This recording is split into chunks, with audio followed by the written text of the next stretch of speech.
हो कहियो कोरवे में बीतत रहे रात हो।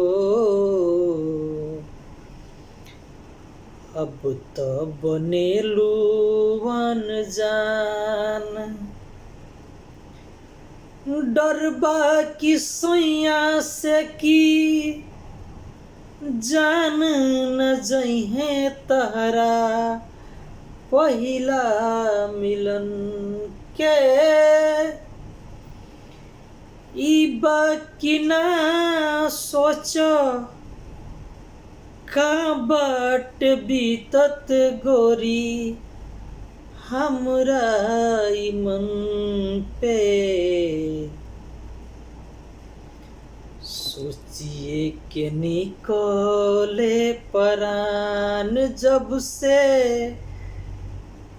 गइलू बलमुआ के गाँव हो।